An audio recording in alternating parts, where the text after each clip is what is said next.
Sure. Well, I can give a quick introduction for all of us and then turn it back over to you. So welcome everybody to our May meeting of the CB4 Social and Racial Justice Task Force. This meeting, as you've just heard, is being recorded this evening and live streamed. And also per governor's orders, all of our meetings continue to be still on Zoom. And we'll let you know when that changes. But we're really glad that so many of you can join us this evening. And I am Katie Stokes. I'm one of the co-chairs. And I will turn it over now to my other co-chair to introduce himself, and then back over to Jesse. So, Viren. Hi, everyone. Thank you for joining us today. And I'm glad that we have 3 guests actually joining us. I'm the other co-chair for the Social and Racial Justice Task Force. And I'm going to hand it over to Jesse, mainly because he knows Lily much better than I do. And some of the members of this task force know her better than I do. So I'm going to let Jesse introduce all our guests tonight. Hi, everybody. I'm Jesse Bodine, District Manager for Community Board 4.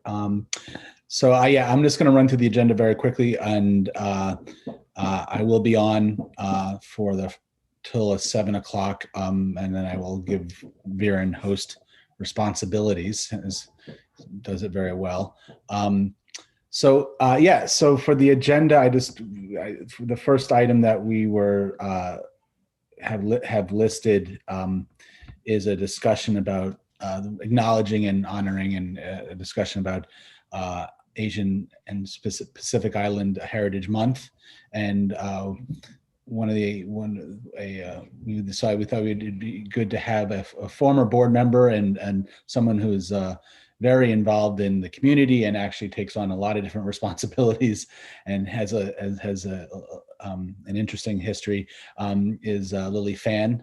And she's here with us, and some of you might know her from your time on the board, but some of you might have come on after she had already left. And then we are going to have a discussion and maybe a presentation with the Asian American Federation, and Joanne Yu is here. Hi. And then we'll have the Commission on Human Rights, the New York City Commission on Human Rights, and Daryl Cochran and Flora Fern is here to have that conversation. And then finally, we end with the Asian Hate Crimes Task Force, NYPD Asian Hate Crimes Task Force, and Stephen Lau, Lieutenant Stephen Lau, is here. So I think we have a very full agenda with some very good and very experienced folks. So I'll hand it back off to whoever's whichever Viren or Katie want to manage the first item. So, Lily, thank you for joining us. I'll take the first one, Katie, and then you take the next one. James Wallace, you know very well, and we were thinking about who to invite, and we wanted to invite somebody from the community. So you're one of the best names that was presented to me. And unfortunately, he couldn't be here today, but he sent me an email a few minutes ago saying that please say hello to Lily for me. And apologies for not being there. So I'm going to hand it over to you to start with. Hi, everybody. It's so nice to see everyone.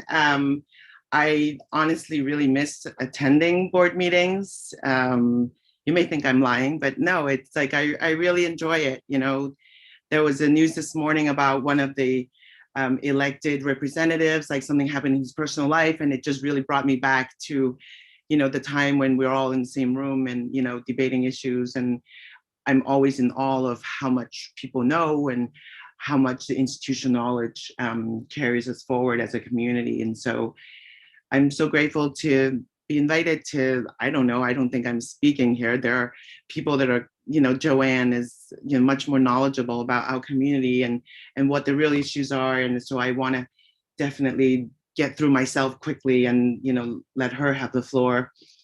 But I will say that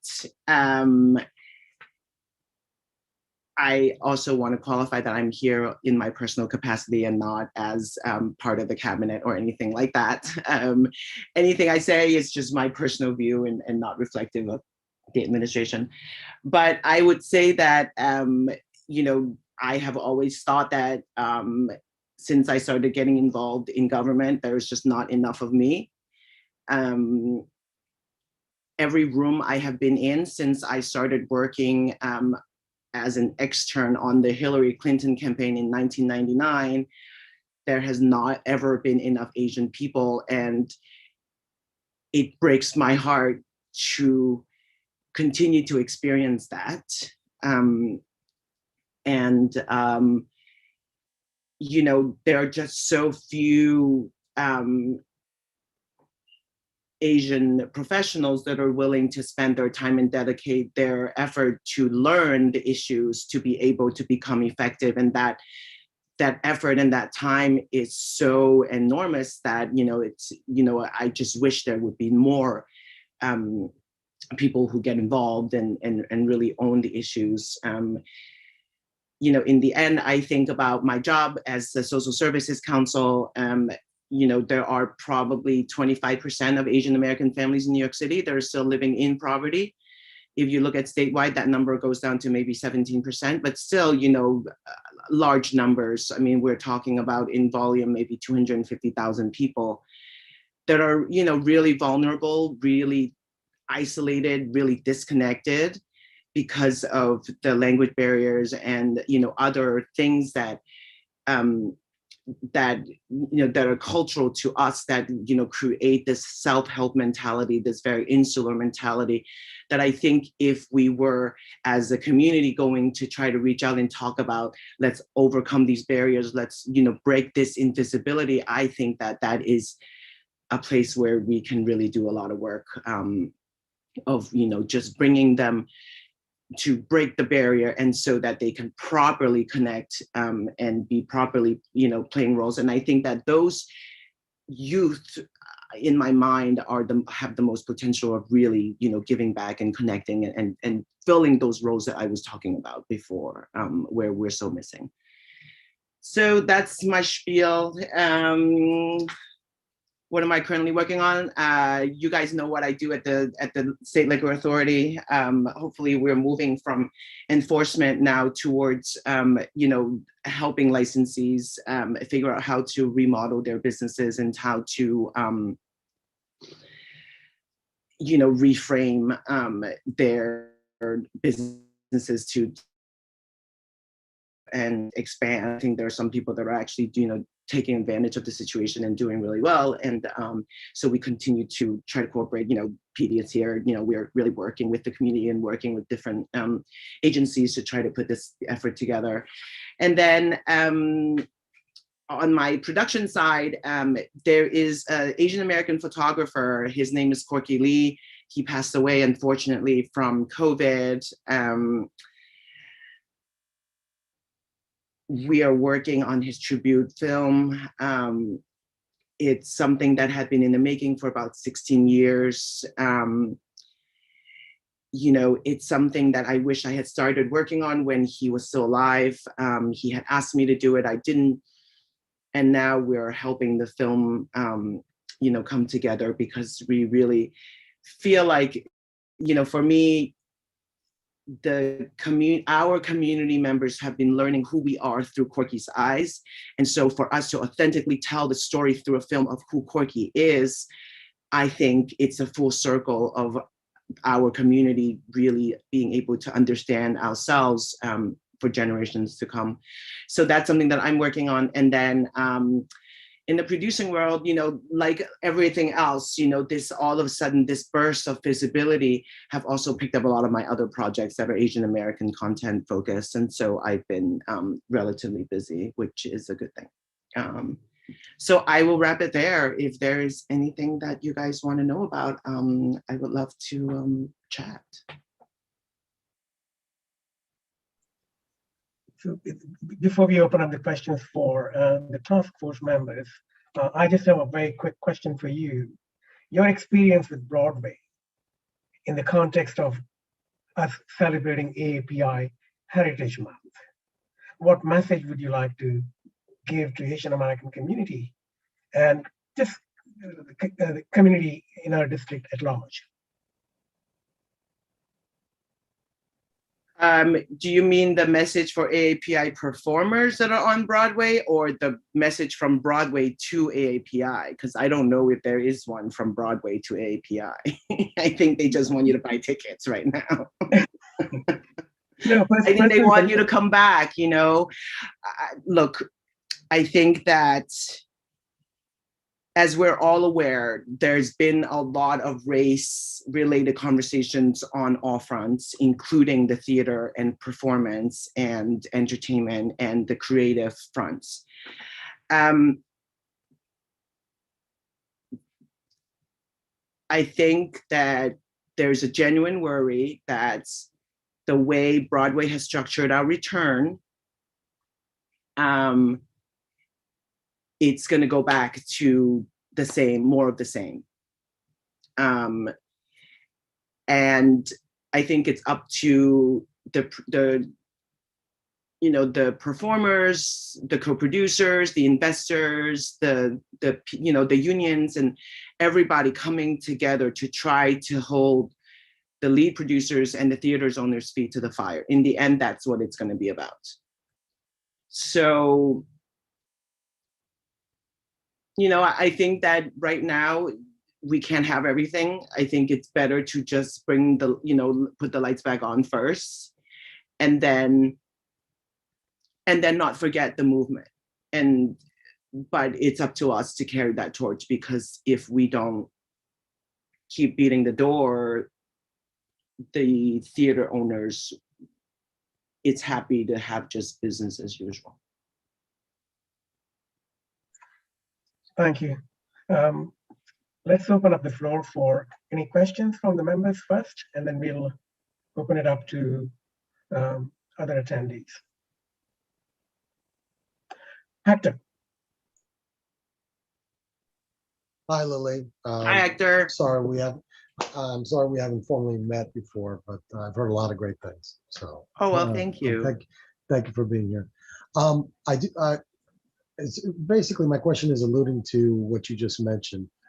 I know it's a little early because Broadway's still in the process of getting things rolling again. Have you seen any initial steps toward addressing some of the inequalities that you may have seen or experienced in the past? Yeah, I mean, is there talks ongoing, or any companies saying, making somewhat promises, even though, it's a little early? So, look, I would say yes and no. The Hamiltons of the world are drafting a lot of statements.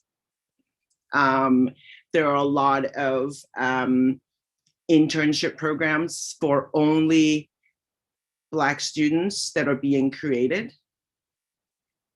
So I can, those are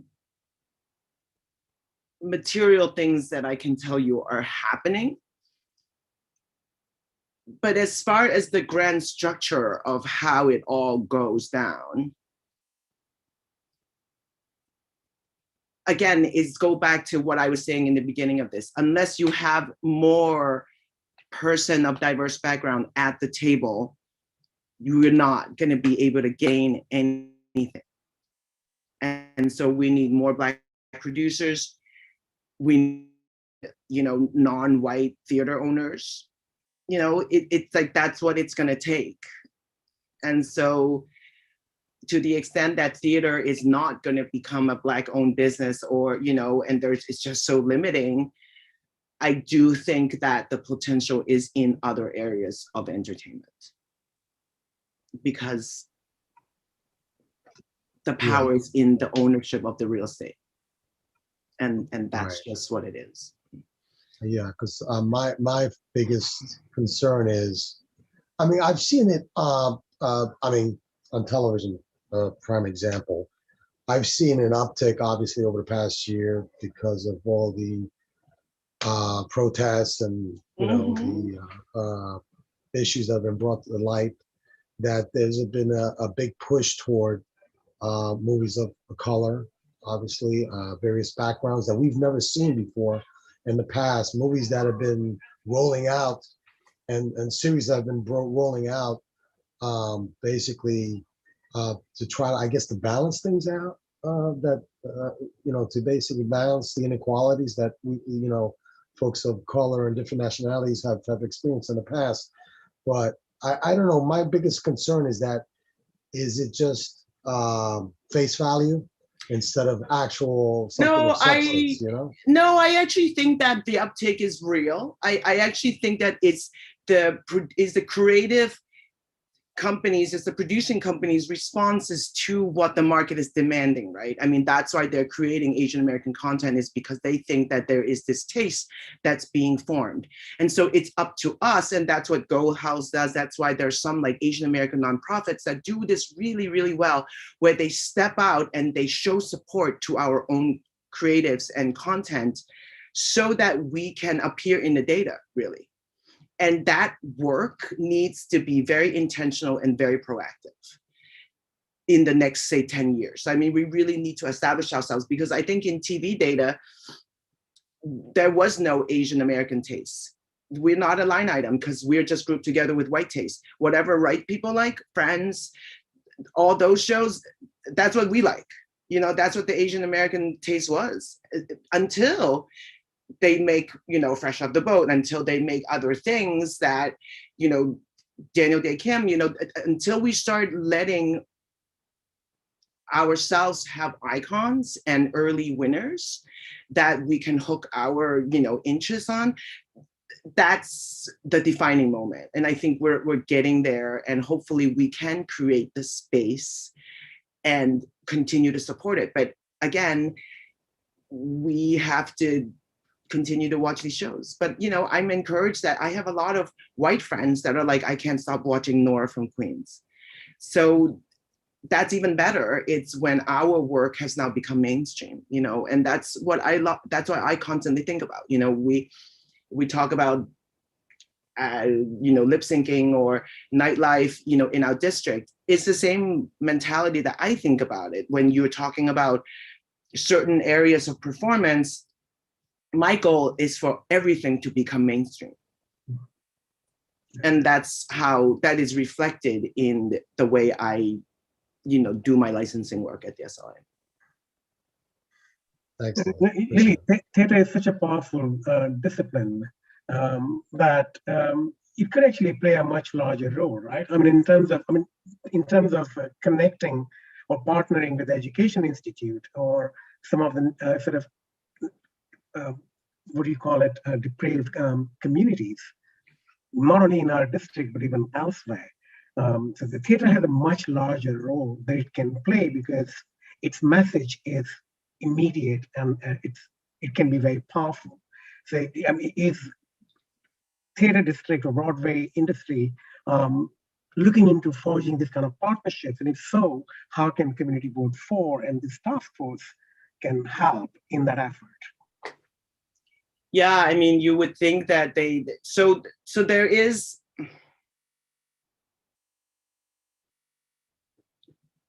there are some nonprofit organizations that connect these dots.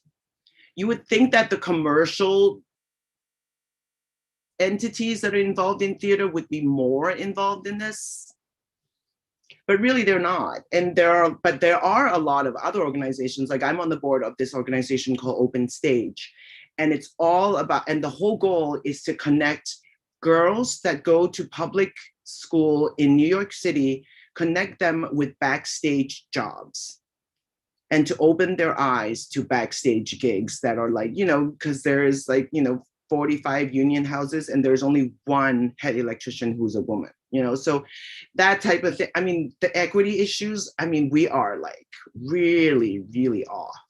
And so there are a lot of people doing the work, but we would hope that those people who are making the most money would put back into it, but they're just interested in getting more rent and keeping things kind of the same.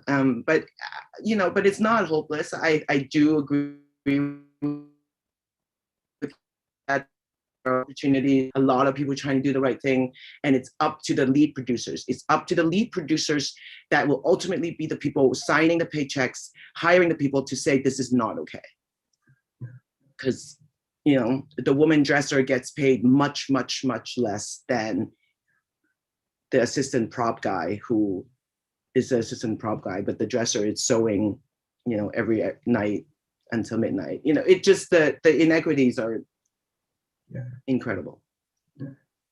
And one program that comes to mind is STEAM High School at Brooklyn Navy Yards that basically engages high school kids from, Black and Latino neighborhoods in Brooklyn and other places. You would wish that there would be a sort of much stronger partnerships between Broadway and those kind of places. You know, the partnerships have to go with the nonprofits, unfortunately, because the Broadway stages, each of the shows that open are their own startup, basically.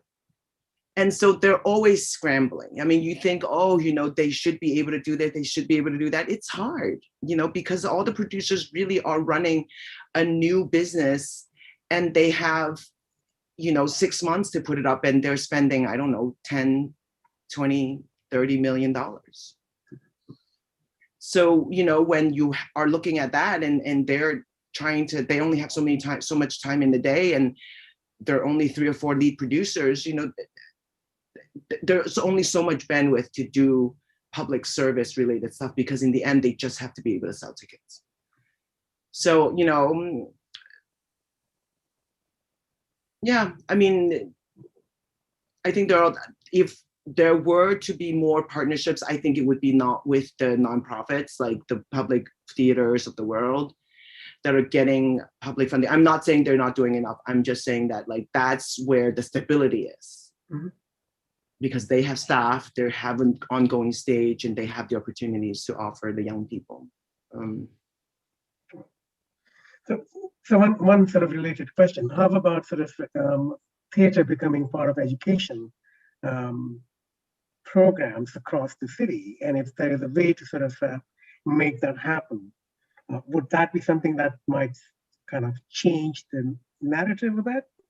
You mean change the curriculum of New York City? Add theater to the curriculum, because theater has been used for education for, you know, more than a century now. Yeah, I mean,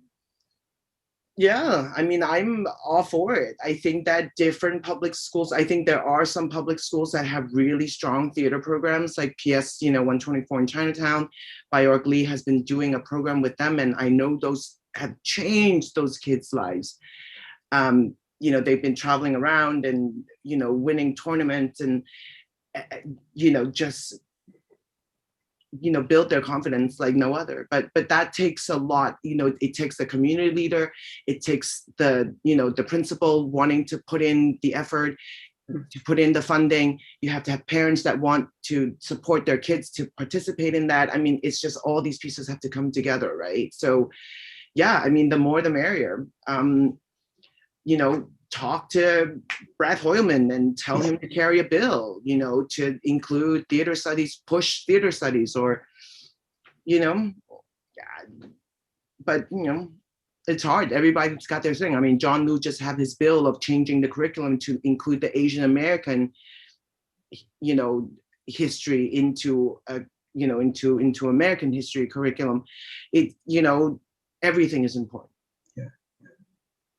Yeah. So I just wanted to flag something. Leslie has his hand up, but I also wanted to let you know that yeah, you should move on to probably the other speakers as well. that's not what I was going to say, but that's Lily's decision.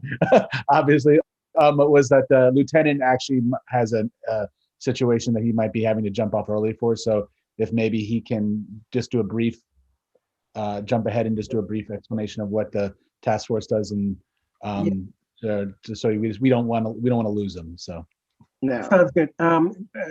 So are you suggesting that we jump to him first and then come back to Lily? Because I have so many questions for Lily, actually. Well, Anyway. you also have three other groups. Yes. Sure. Okay. Leslie, you want to go? Hey, Jesse, thank you so much. I'm sorry, everyone. Again, yeah, something's ongoing, and I might have to run out. I don't want to just skip the conversation on this. It's my privilege to be here. Thank you for inviting me. I'm actually in place of Inspector Tommy Ying. He had duty as well, so unfortunately, getting poached all different ways. You know, not only that we're doing our regular stuff, we have this going on as well. So a little bit about Asian Hate Crime Task Force. By the way, I see a lot of familiar faces. Hi, Flora. I didn't get to say hi to you because my new button was off. I don't know what's going on. The task force consists of 25 hand-picked detectives from the NYPD Detective Bureau. The task force was formed last year during August at the pandemic. We have 25 hand-picked detectives that speaks 11 different dialects and languages, which is phenomenal, I tell you. You go anywhere from multiple dialect Chinese language and Tagalog, Korean. You know, we're still currently actively recruiting other dialect detectives as well. So we're still working on that. As far as the services that we provide to the general public, we happen to, well, in terms of case-wise, we do translations, not only translations, but as well as initial investigation by talking to our victims. As Lily would say, a lot of Asian victims were, you know, they had the dialect barrier. They don't understand the cultural differences. As well, they were probably intimidated by the authority because, you know, whatever happened back home. So a lot of times these victims they didn't report a crime. So through us, we can provide that level of comfortability. We can actually tell them, listen, you're okay, you're in good hands. We're here to help. Whatever that you needed, you know, we'll walk them through the process, the legal process, as much as we can. And hopefully the victims will come aboard and they will tell us exactly what happened, and we'll have the right resources that will be dedicated to the cases so we can solve the case and catch the bad guys eventually. All right. And also in terms of community outreach, we have been doing a lot of meetings in terms of with elected officials, Congress officials, state officials, local officials, community partners. We're trying to put this message out there. We want the community to know, listen, you know, whatever happens on the street, if you're a victim of crime, you need to report it. You got to call 911 because, you know, we can't help you if we don't know about it. So in a sense that, you know, where anyone's a victim of crime, you should try to help out. Maybe do, you know, bystander intervention through CCHR, you know, just start filming maybe with your phone in a safe distance. Your safety is paramount, obviously. So if you could do that in a safe distance as well as help out with the case, stick around. When the victim calls 911, come forward, go to the officers, and listen, officer, I saw what happened. I know who the bad guys were. I have videos here. The guys wearing this, and this. Just where we can help each other as just New Yorkers, you know, just for all communities. Essentially, we also had done a lot of educational seminars recently that we had held self-defense courses in conjunction with Tiger Showman. We had 2 sessions so far. First one it was held in Queens. Second one was held this past Sunday over Bay Ridge. I personally went there. I had the pleasure to learn a couple more strikes that we knew, which is phenomenal. Great teachers, and the feedback was phenomenal. The community came out. They want to protect themselves. They want to learn how to go about with being a victim of crime when it comes to hate crime, especially. So that was phenomenal. I tell you, a lot of positive feedbacks. We actually having one just for the public to know this Sunday, 1 o'clock in Columbus Circle. I'm sorry, Columbus Park, and the confines of Fifth Precinct, Chinatown in Manhattan. If you can, 16 years old up, you got to sign up with us through Asian Hate Crime Task Force email. We were trying because we have limited resources in terms of teachers. So it's only a certain amount of people can attend. But if you can, sign up with us. We'd love you to come down. I heard beautiful, the weather's gonna be nice down there. So come by and we'll teach you. There's free t-shirts. There's gonna be a lunch provided as well. So we'll make a great day out of it, you know? Anything else? Oh, we also have the Asian Hate Crime Task Force Twitter. If you guys want to see what's going on, all the information I said so far is being posted. So just look at our Twitter account, and this way you can find out more information if you need it. And also I want to touch a little bit based on the stats with hate crime. So as a year to date, we had 78 over 19, which is 211% changes of hate crime that's being reported, Asian victims. All right, so it's a huge spike, and we're only in May. So you know, obviously the publics are the community is coming out. They want to report the crimes, and you know, we welcome that. We don't want anyone to be a repeated victims down the road, right? Obviously, so this shows that you know we're going out there. We are investigating the cases. We're catching the bad guys, as you guys have seen lately on the news. You know, so hopefully you send some message out to the public. You know, before you do anything, just you know, be careful. You know, there's gonna be cops everywhere. We're gonna find you. If you're a bad guy, we're gonna make sure that you get arrested, and then make sure the victim does not get victimized. All right. I could do a little Q&A, maybe not now, but maybe I can come back. Jesse, if it's okay with you. But first I got to run out, and then I'll see what happens. Is that okay, guys? Thank you. Steve, thank you. I think we have a couple of Q&As. A couple of hands have been raised. Can we take them? All right. What we got?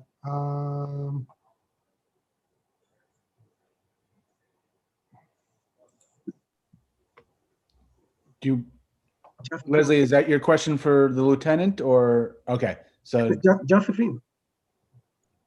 Would you like me to answer one of the questions that are being posted? Is that what it is? Yeah, yes. If I could just have one question. Yes, Lieutenant, yes. thank you for being here. My question Thank to you is, if a victim comes in the station to report an assault, are they asked about their immigration status? Because Never. okay. So Josephine, you could pretty much report any crime anywhere in the city of New York, any police station, whether you're home, you're on the street, on the block, anywhere you want. If you're comfortable, you can dial 911. The officers will respond. They will never ask about your immigration status. Never. All right. And what's really good about it is, for the initial conversation, there's a job phone such as this, a regular iPhone, obviously. It has a translation program in there. We could dial it into the phone itself, and then we could get any sort of interpretation that's required. You know, so that's pretty neat, I think. So at least from the get-go, we get to understand what you're saying, whatever that you're trying to tell us. And then the second stage, if it's actually a hate crime, that's when we get involved, and the hate crime task force get involved with the investigation. So yeah, no worries, no immigration status question whenever asked. Thank you. You're welcome. Thank you. Katie? Thank you. This is wonderful information you were sharing. I just have two quick unrelated questions. The first one was, of the 25 handpicked detectives who are in the task force, are any of them women? Yes.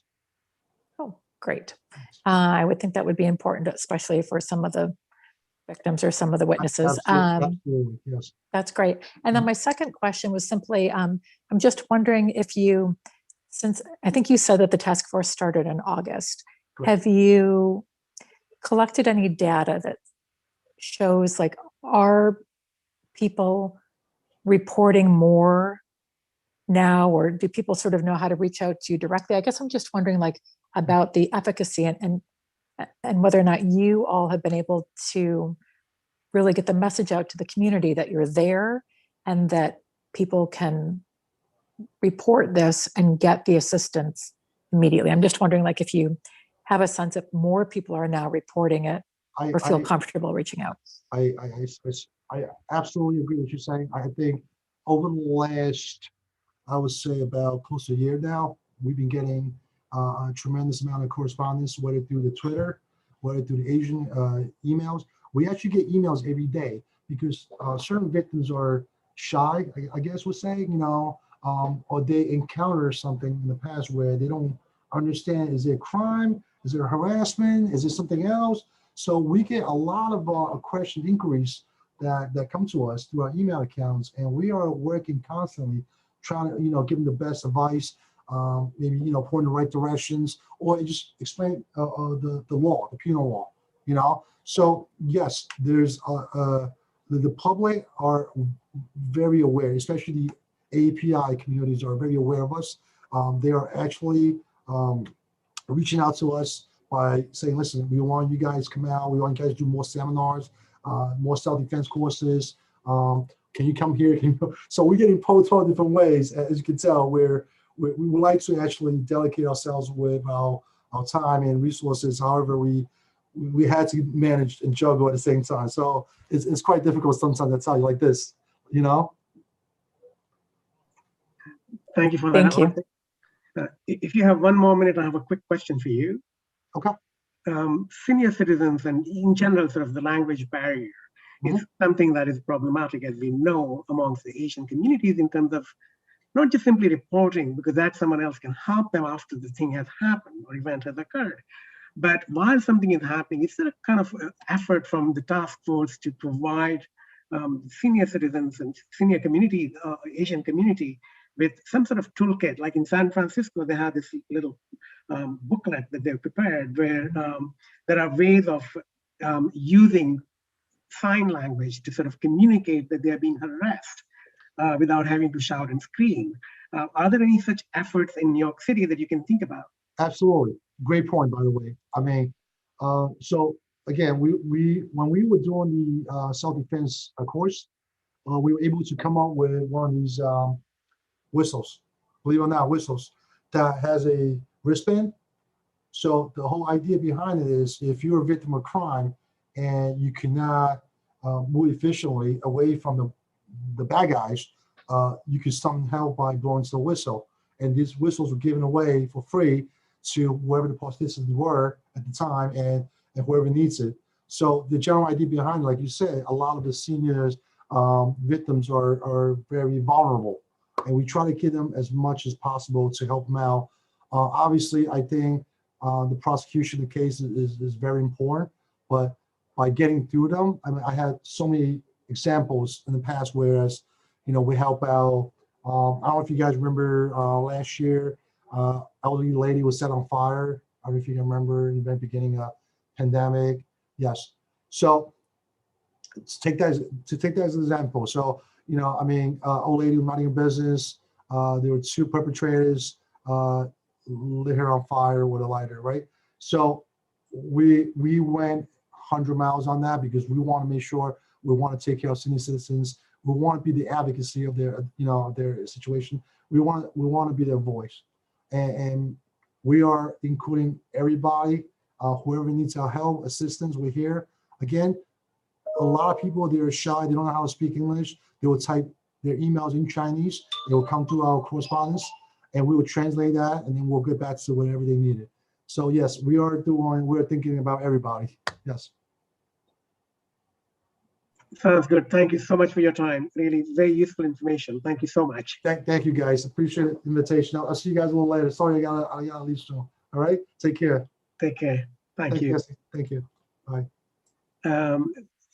Katie, you want to take up the next speaker? Joanne, she is, go ahead.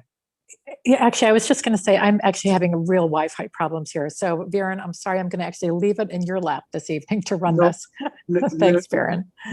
No worries, no worries. I'm going to give the floor to Joanne.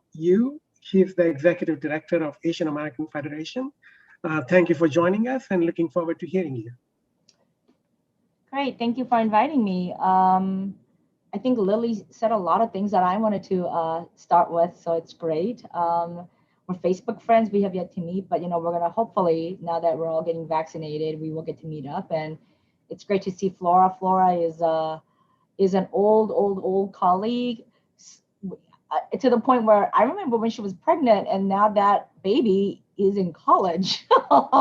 So we go back a long way. So it's really great to be here, and I really appreciate the invitation. The Asian American Federation is an umbrella organization that represents about 70 community-based organizations serving our cities, Asian Americans, and Asian Americans are almost 16% of our city's population. The Federation is a leadership voice. We advocate for better policies. We are a data organization. We are a census information center. So we had a pretty tough year last year, but we also advocate for more resources for Asian immigrants. Just to give you some quick demographics, 70% of the Asian American community we are immigrants. 25% of us live below the poverty line. Half of us have limited English proficiency, which prevents Asians from accessing critical services that they need. So I appreciate the questions about how do people report, right, if they don't speak English. For seniors, it's not even the English issue. For some immigrant seniors, they are not literate in their own language. So how do they report some of what is happening to them?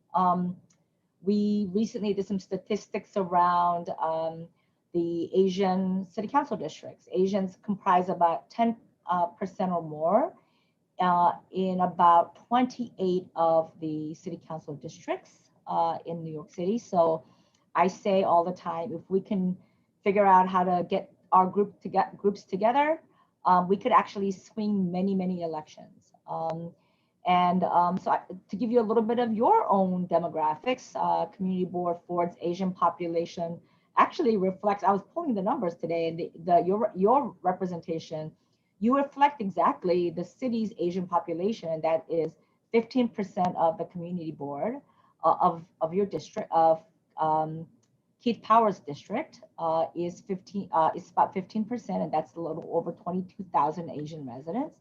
The top, hold on, let me flip to the next page. Top ethnicities are Chinese, Indian, and Korean, and you get to boast that K-Town is in Keith Powers' district. I think that is your district, right? It's Community Board 4. Your LEP rate, limited English proficiency rate, is 23%, and two wonderful groups of our members have offices in your district. And funny little story to tell you about K-Town and how that started. The reason why Korean, the very early leaders that started K-Town actually started near Empire State Building, because they realized that the landmark that everybody knew was the Empire State Building. So if you got off the airplane and the cab driver said, "Where do you want to go?" you could actually point to a picture of Empire State Building and they would take you there, and then you knew that you would land someplace where somebody could help you. So it was a story that a cab driver told me, but I thought it was hysterical. But it's also the story of how Asian Americans are so resilient. Before we start, I also want, today is for Asian Americans, this means something for all of us. This is today what would have been Vincent Chin's birthday. And Vincent Chin is a young man who died, was killed because of racism in Detroit. He was a Chinese water worker. He was on his, at a bachelor party with his friends. And that is a time when the Japanese auto industry started to come and take over. And these two unemployed white auto workers decided that Vincent Chin was Japanese and pummeled him so much that he was in a coma. And that news, when we talk about community solidarity, Vincent Chin's beating and just the violence. It was a local Detroit issue, but that year, Reverend Jesse Jackson happened to be running for president. And he heard that story and he said, no, I'm bringing the entire National Press Corps with me to Detroit, and really got the consciousness of the Asian American young people and others to talk about what is happening, the racism that we're dealing with. And so it would have been his birthday today. And so it's a little bittersweet to come and talk about this with all of you. But I'm here to talk about hate crime, so let's talk about what is happening. Since last year, you all know that Asian American small businesses felt the impact first before anybody. They started to close in January of last year, and I can tell you the precise moment when I had my aha, oh my God, this is going to be horrible. I was sitting with my sister and her family in Massachusetts, and I was listening, half-heartedly listening to the news, and I heard, oh yeah, this virus that they had identified overseas, and I thought, oh my God, here it comes, right? And sure enough, Asian small businesses start to report that they were started to see decline in customer base starting January, and by Lunar New Year last year, there wasn't much of a parade. You know, it's a big festival. You know, it's a big festive moment for us, Lunar New Year, and not just the Chinese celebrate it; it's Koreans and Vietnamese too, and it really is an opportunity for all of us to get together in the Chinatowns and do parades and go out and eat. And the events last year were not canceled, but they were much, much smaller. And we knew that we were in trouble because by then the small businesses start to close. What's the point of keeping a restaurant open if you have no customers and you're ordering food and you're just throwing it away? And so, and we all know that small businesses don't have much of a profit margin. So for them, they closed it and thinking that they're going to come back in a few months. And sadly, many of them are not opening. And so just to look at some numbers, we work with Stop API Hate. That is a national site that is being in California that's collecting the numbers. And these are talking about hate incidents, right? Like spitting, verbal harassment, shoving, anything that is short of getting stabbed and being pummeled in a very, in that horrible way that we're all watching on TV. So nationally, there have been, for 1 year, we have seen almost 67 reports of anti-Asian incidents nationally. Of that, we've collected, Asian American Federation has our own website that we collected, that we started, and we use our numbers, we use the numbers of New York City Human Rights Commission, but we also talk to our member agencies, and we said, what are you hearing? And New York rings in at the highest number of 1,500 reported hate incidents, and that is the highest number of any city in the country. But the sad part is that those numbers reflect maybe 10 to 30% of the actual incidents that are taking place. And I really appreciated Lieutenant Luo, what he had to say. But obviously we, as good advocates, we have some disagreements. And my disagreement is that I appreciate the Asian American Task Force, but I think for a lot of Asian Americans, they don't report this, right? And so many of them have been asked to, they're being told to call 311 after something happens to them. The grandmother who got set on fire, the 90-year-old grandma who was out for a walk and got set on fire, she didn't call the cops. She didn't call police. She went to her local nonprofit organization and she told them what happened, and they called the police for her, right? And so in many ways, we have very limited interaction with law enforcement. And but everybody comes up to me and says, oh my gosh, this must be a new thing, right? Like this Asian hate is new. This is not new. We've been experiencing this forever.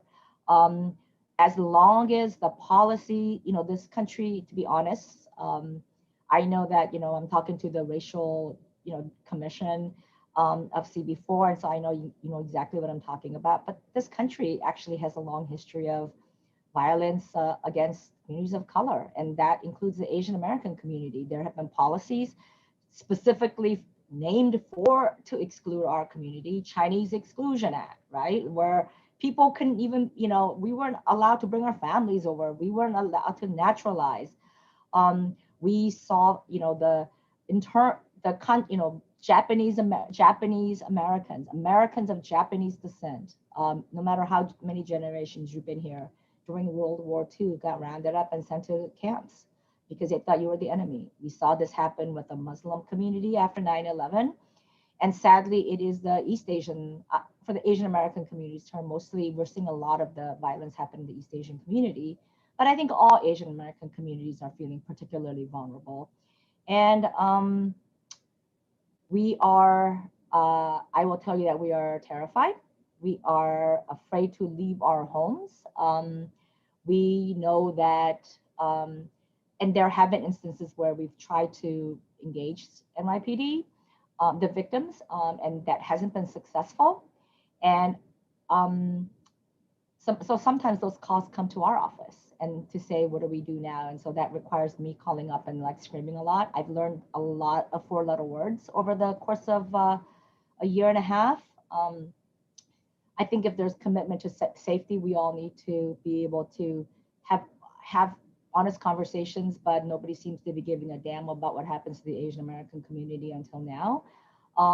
So I am not going to mince words and be nice to anybody. I think I'm supposed to as the executive director of the Federation. I think that's my expectation. But, you know, when I'm having to go to protests where people are getting shoved and punched and slashed, it's really hard for me to hold my tongue, to be honest. So I've been very angry for a very long time, and that also includes because of my own safety, right? As an Asian American woman, I've had incidents where people have said things to me, people have stood in front of me to intimidate me. It's not easy to intimidate me, but let me tell you, when a guy is twice your size, it is kind of scary. And because of the pandemic, everybody's home, nobody is around, so who's gonna help me, right? The other part of that is now when I go out for walks at night, right? I need to get some exercise too. I can't work 18-hour days, and so when I do go out for a walk at night, I realize that I'm completely paranoid. I don't like people walking behind me, especially at night. I don't like walking people, especially when they're runners. Oh my God, that brings up a whole trigger, right? Like, oh my God, are they running to push me to the cars or something?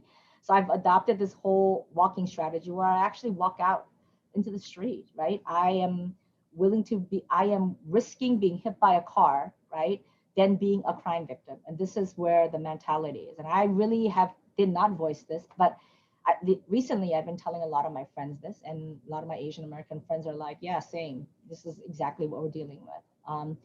The challenge is, people ask me, why are Asian American communities being harmed, right? I think it's a lot of anti-Asian, anti-immigrant rhetoric we heard from Trump.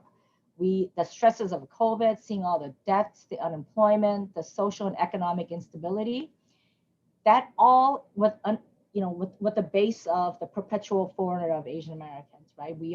When people ask us all the time, this used to be a drinking joke with me and my the Asian American girlfriends, and I know Flora and Lily will also agree. How many times people ask us, where are you from? Where are you really from, right? Why can't you believe that we're from here? Because we're from here, right? And so it's the perpetual foreigner where people assume that we don't belong here. And so it's really easy to attack somebody that you don't think belongs here. So all of this has pushed us to launch the Hope Against Hate campaign. And that campaign is a plan designed with safety experts. It's exactly, the reporting phase, right? We want to be able to help people report what is happening to them with adding texting, maybe using the apps that some of the Asian American community who don't speak English use. WeChat, Kakao Talk, there are many apps that we use, maybe using those as tools to be able to report what is happening. We are creating safety ambassador programs. What happens if you have to go to work, but then how do you walk home because you're scared? We need to have neighborhood ambassadors who can walk you to and from to be able to get you safely to where you need to go go get groceries. The safety ambassadors will also learn mental health first aid, because we know that a lot of the assailants have mental illness problems. And so how do we help to ensure that they don't, we can address what is happening? We want to make sure exactly what Lieutenant Luo said. We need to be able to get people to de-escalate. We need to be able to teach people, how do you use your voice, and how are you, without hurting yourself, recording what is happening, recording the interactions. We are also doing upstander trainings in various languages. Upstander meaning you're not sitting around and just watching what is happening, as happened to Noel Quintana when he got his face slashed on the L train. Nobody walked out to the train, nobody filmed him. And for Noel's shock isn't the fact that he got attacked, but it's the fact that nobody on the train helped him. We also want to create some better victim support services. We are talking to victims, and I'm going to tell you what we, as we come out of COVID, what Lily talked about in the theater world, but overall, what we prioritize as a city is gonna be our values of who we are, right? And so the victim support services, it's a damn shame. And I can't even tell you the garbage that I'm hearing from victims who are saying, this is, they won't let me do XYZ because nobody talks about PTSD, nobody talks about trauma. And so there's very limited victim support services. We also need to talk about robust mental health and counseling programs. What happens when you're a victim? What happens when you're a witness? Who do you talk to because you saw something really horrible happen? How do you get counseling because you are you were attacked? Who do you talk to when you witness something horrible happening to somebody who's standing next to you because they're Asian? And then also, creating in the mental health program work. This is not new work for us. This is something that we've been doing for at least 5 years. And we know that how do we even help the assailants, right? A lot of them are hurt people, and a lot of them need mental health services themselves, and they're out in the street harming themselves and other people. And so how do we really put mental health services readily available? And at this point, I think mental health and counseling services is not going to be just for people. It's just for the victims. I think it's going to be for the whole country because we've been home for a year. There's a lot of anxiety. We've gone through, a president who vilified many of the people who look like us. I think there is so much trauma to unpack that we need to figure out how are we going to get support for a lot of us to be able to talk about what we experienced and what we're feeling, which means that this whole Hope Against Hate campaign is requiring me as executive director to raise $30 million to re-grant to partners. It's $15 million each, for each of 2 years. It's a huge number, so which means that I don't get to sleep a lot, and I've become very humorless these days, and I'm very angry because it's a large number. But I think this is where I'm willing to talk to all the community boards. I'm willing to talk to the council members. I am asking all of you to amplify what we're doing because I think this really is a campaign that everybody needs to sign up with, right? And I can't tell you how many I've done so many of these nationally, internationally. I've gotten up at 2 a.m. to talk to international media, to talk about what is happening. But ultimately the solution, everybody asks me, so what do you think the Asian American solution is? And I have been so frustrated by that question because I said, why do you ask the victim what the solution is? How the hell should I know, right? Like what my solution is, don't beat up people. That's the solution, right? But I think the solution is not an Asian solution, but it is a solution about how do we start to help each other? How do we see the humanity in each other? How do we help each other as New Yorkers, as neighbors? So I think all of us have a role to play. And we know how this plays out, especially in communities of color, right? If you really look at, when we've had that discussion early last year about, who's dying, how do we get support for the COVID deaths? If you look at the inequalities in this country, you need to understand, we all understand, it's under the backdrop, the yoke of oppression that the Black community has dealt with for all of these years, right? For hundreds of years. Then it's for them, it's for the Black community, it's chronic, right? The Latino community, the disposable labor, the conversations that we've had about excluding them from the southern borders. Then we have the LGBTQ community. Then it's the Muslim community, and now it's the Asian American community. And so there's always somebody being oppressed in this country. And I think it really is high time for all of us to get together to say, no, this is not going to happen anymore, because next time it's going to be somebody else. And next time it might be you. And let me also add chronic anti-Semitism that happens in this country, right? So we take turns being victimized. When I have my conversations with Congresswoman Meng, she has said to me, what are some of the languages that we could adapt? And I said, you know what the problem is? Because we have been invisible for so long. And she's so eloquent when she says, we've been invisible. The Asian American community has been invisible for so long. Nobody ever paid attention to us. And now there's hyper visibility, and we walk around with targets on our backs, right? And we've been invisible for so long that we've never even developed the vocabulary to ask exactly what we want, right? And so now we are scrambling to figure out, what do we ask from our president? What do we ask from our governor, mayor, city council members? So what we need is And we can have those conversations, but we know that the most effective advocacy comes from the grassroots. It's leaders like you, residents like you saying, I'm not okay with Asian American seniors getting beat up. I'm not okay with people, the first responders who have to go to work. I'm not okay with my Asian neighbors and friends being afraid to walk out their doors to, go to enjoy life and enjoy New York. And I will say, what happened in Atlanta, that was the fear that we all had hoped and prayed that would never happen. We started the hate crimes website because we knew that something horrible, the potential of something horrible when that something horrible happening, and when that happened, it was just beyond frustrating and heartbreaking. And I think right now, as we see the numbers cranking up, there's a lot of reports, and when Stop AAPI Hate refreshes their numbers and they send it to me, last time he sent it to me, he said, whoa, New York, right? Like I knew exactly what he was saying because the numbers are cranking up. I think it is heightened awareness and people are starting to report, but two, I think that the numbers are actually cranking up. I just reading something where people, somebody got beat up and got his hand bitten. It is just the most random thing that happens. And I wish I can say, oh yeah, it's only happening in these little enclaves, right? It's happening throughout the city. It's moved beyond class. It's moved beyond language, right? It is the pandemic, the pandemic of racism happening, and it's rearing its ugly head. And I think we really, we all need to learn how to be good neighbors and be good New Yorkers, because without everybody's help, without all of your help, we are not going to get through this.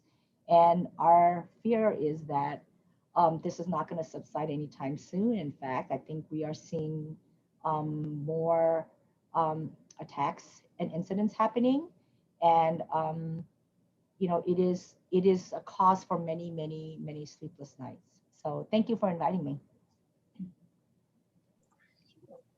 Joanne, thank you. Thank you so much. There's so much to unpack.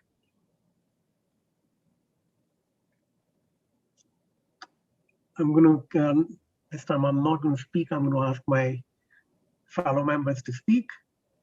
Katie. Thank you, Joanne, what you shared. I mean, that was so important for all of us. And I really liked what you said about the importance and the focus on mental health, and that's a challenge, obviously, not just, it's a much broader challenge. And you mentioned mental health issues, and then you also mentioned this huge task you have in front of you right now about raising $30 million that you said is for funding for your organizations. And I was wondering, is any of that funding that you're trying to raise right now targeted specifically to efforts focused on mental health? Like, do you have some specific programs you're hoping to get more funding for? Absolutely, absolutely. So our mental health program has been going on for a while. And there are actually three nonprofits that we work with. They've been doing a great job. We've been fundraising to give money to them so that way they can do programs. The sad part is that there was always a backlog, right? Because you can only have, the other challenges, like how many clinicians can you get that speak all of these different languages, right? And so there was always a backlog because it would take time to see the patients, right? Now I think it was like a couple of weeks or a month, right? Now it is months because they cannot get people in fast enough. And they're doing telehealth, right? They're using every equipment available to do this, but that backlog is growing. We need to be able to, there have been, we're talking to so many media outlets, and people are saying, I don't care if I'm vaccinated, I'm never leaving my house, because once I leave my house, I might be a crime victim, right? Somebody might punch me. I don't know what people are saying to me. I'm not going to leave. And I think this is a very real reality for Asians, and in particular seniors. They're vulnerable. They're scared. Many don't Asian seniors in New York City are the fastest growing. They're also the poorest, right? Mhm. And not just in New York City, we hear the story about Westchester, where the grandmother was out collecting cans to support her family, and she got beat up. And she didn't go to the hospital because they don't have health insurance. Um, and so people who have to uh, go out during a global pandemic, they're easy victims, especially if you're elderly. And so um, it is a particularly, and I think that's why the solution isn't with Asians. I think it is with it. Everybody needs to take an upstander training, right? Everybody needs to know what to do when you see somebody starting to, you know, say something horrible to the Asian neighbor, somebody standing next to them. It's okay to, if it's not going to harm you, it's okay to say, hey, watch your language, right? Presenting the fact that like you're there, somebody's there to witness what is happening, that usually deters bullies and stops, could potentially stop an attack from happening. And so, yes to mental health, yes, for sure, to everybody stepping in. I think those are, right now, the Asian American community, I'll tell you that we're feeling incredibly alone because it is hard to be sitting out here. And a lot of the Asian American seniors I work with, they're saying, do you think other people care about us? Like, that is the question I get the most. And I said, of course they care. Their fellow New Yorkers in all shapes, sizes, colors care about you. They care about what is happening in our community. And they said, are you sure? Right? Because of the reports that we're hearing, people aren't stepping up to help us, right? And Yeah. it's a really stressful time for all of us. Thank you, Katie. Wow, absolutely. And thank you for also mentioning the importance of upstander and bystander training. That's something that we've been talking about that we want to help organize more of. I know there's some being arranged right now by City Council and some of the other members. And so, but that is something that has struck us as a really good thing to support, but I'm glad to hear you encouraging it as well. So we will definitely follow up on that. I just wanted one last question specifically about the seniors.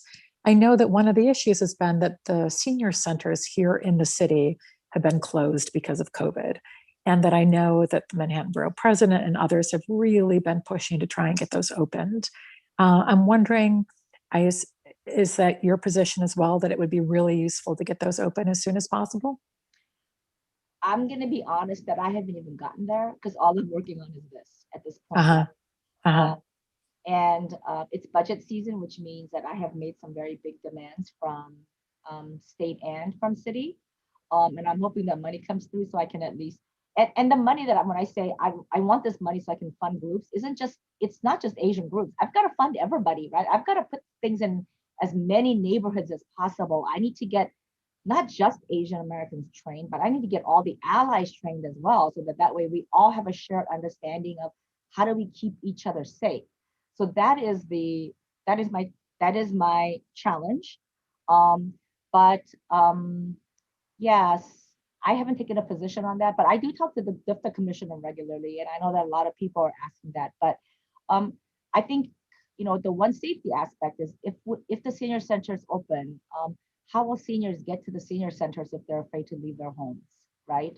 And kudos to all of our member agencies, the nonprofit staff members who've been coming in and risking their own safety, coming in during COVID. I think that's also a reality too, right? So I think there are multiple viewpoints.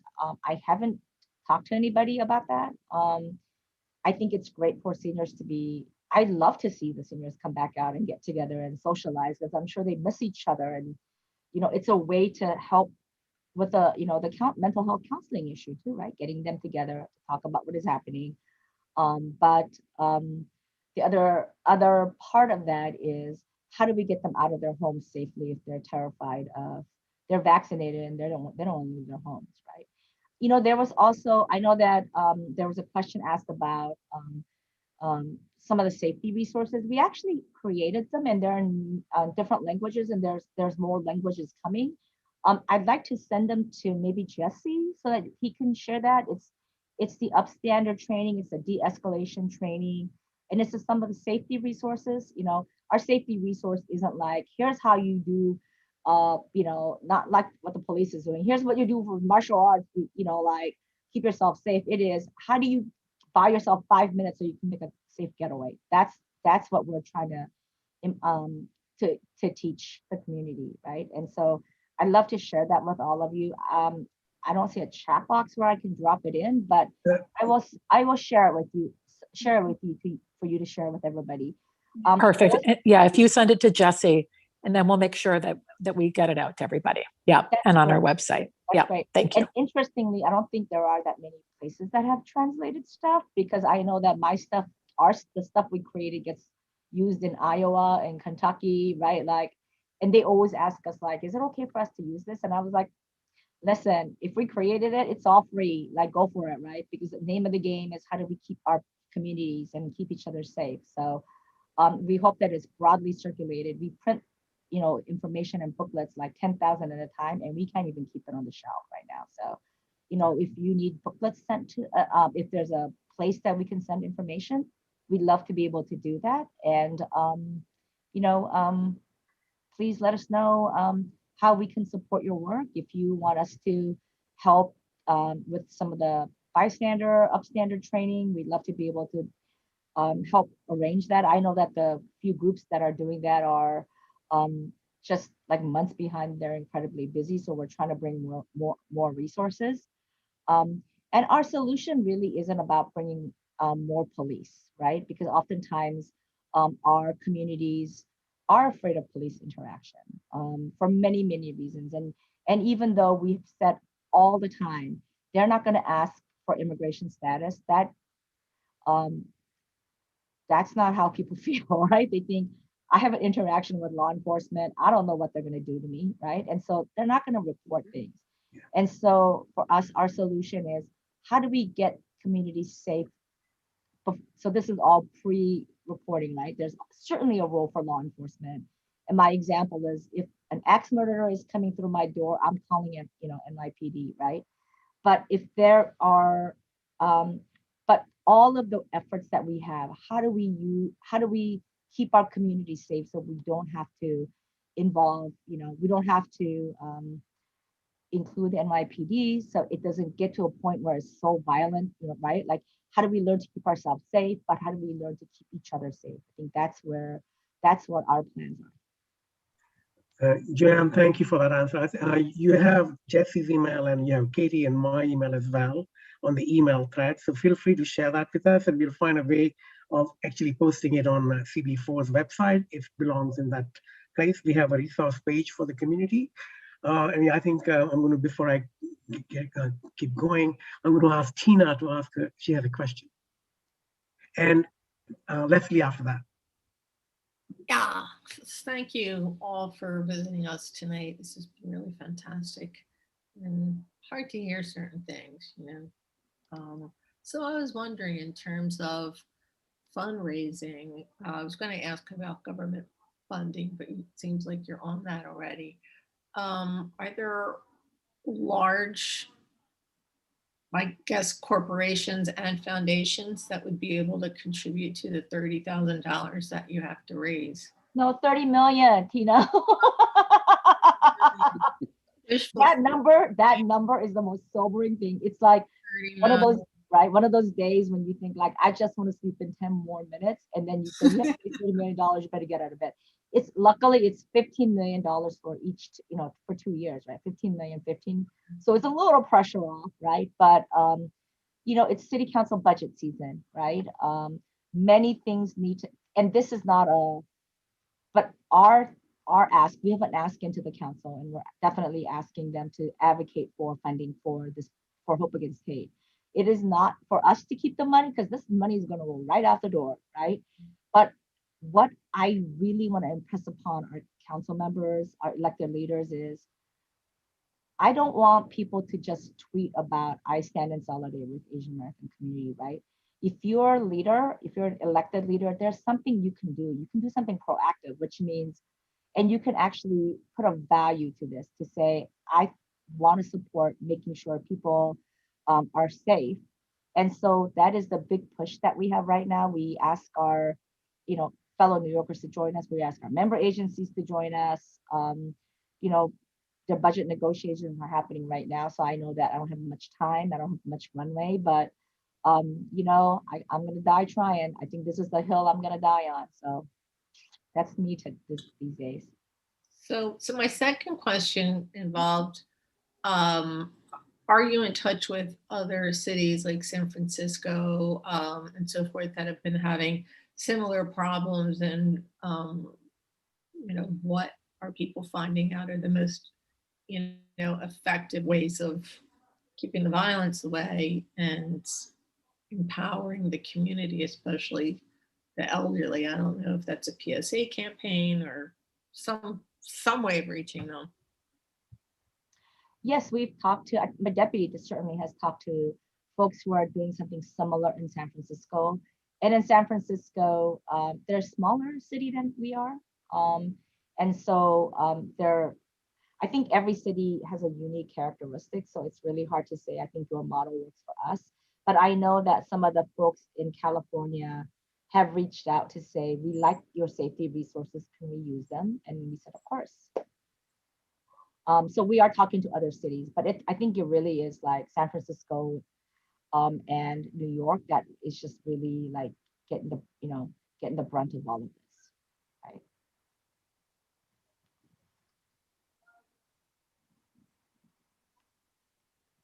Thank you, Joanne. Leslie? Yeah, this is a devastating report, Joanne. Injustice to one is injustice to us all. My question has to do with, elections have consequences. I'm sure there's some thought in the community about the votes that are coming up in June and onward after that. What kind of concerted effort is being put into getting people out to vote to support your theme and our theme to keep the community together? What kind of thoughts? Yeah. So we had a mayoral candidate forum and we asked the question, right? And everybody had an answer. We are engaging now with this campaign. But the money for this year really needs to come out of this administration, right? But we are encouraging people certainly to vote. I think the shame of, I just had a conversation with a reporter today about civic engagement of Asian American communities and why candidates don't reach out to us, right? Because they think that all these candidates ask, so what do you think the needs of the Asian American communities are, right? And I said, our needs are what everybody else's needs are. We don't want anything special. We want to be safe in we want affordable housing, good schools for our kids, steady job, safe schools, right? Our needs are not anything different. And so when people say, what do you think your needs are? It's, again, the othering of our community, right? And so there's a lot of effort to engage the candidates, but also a lot of effort right now. I think most of us are focused on the effort on teaching our community ranked choice voting. That's gonna be, whether we like it or not, I think it's really confusing. Right before this call, I was on with my civic engagement staff to figure out how many languages are we gonna do these civic engagement, the ranked choice voting video, right? In the middle of exactly what you said, in the middle of a pandemic, we're getting a mayor, 2/3 of the council is, turning over, and now we have ranked choice voting. And I realized, I understand the concept of ranked choice voting, but it's also just really complicated. And I think it's gonna further complicate voter disenfranchisement in many ways. I hope not, but it's right now just educating our community as much as possible to come out and vote. That's the name of the game right now. And the candidates, to be honest, they all know enough. They all pay attention to the news. They should be saying something, right? Like, and for me personally, I will hold people's feet to the fire, right? Like, if you come to our community and say, I'm going to help you, and whoever the winner is, if you're not going to help me, you damn well better know that you're going to hear from me, right? And I'm going to hold a lot of people accountable because I see grandmothers getting beat up. I see people afraid to leave their homes.